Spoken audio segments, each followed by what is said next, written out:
কখনো কখনো ব্যস্ত জীবনের কোলাহল থেকে কিছু মুহূর্ত চুরি করে নেওয়াটাই সবচেয়ে সুন্দর সিদ্ধান্ত হয়ে ওঠে।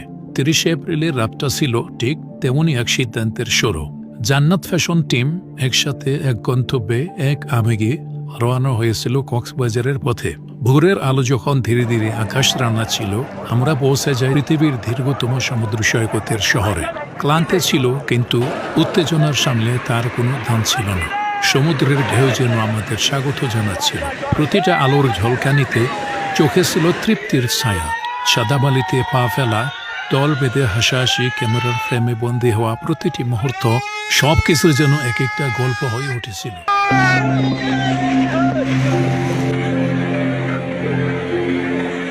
এই সফর কেবল ভ্রমণ ছিল না, এটা ছিল টিমওয়ার্কের বাইরে এক পারিবারিক বন্ধনের নাম।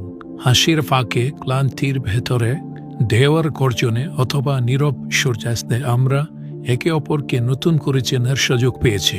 1 তারিখের রাত, বিদায়ের সুর, আবার ফিরে চলেছি শহরের চেনা ব্যস্ততায়, কিন্তু বুকের ভেতরে গেঁথে আছে একদিনের হাজারটা রঙিন। জান্নাত ফ্যাশন টিম, আমরা শুধু কাজ করি না, আমরা জীবনটা উপভোগ করতেও জানি। আর এই সফর তারই এক প্রমাণ। ধন্যবাদ সবাইকে সম্পূর্ণ ভিডিওটি দেখার জন্য।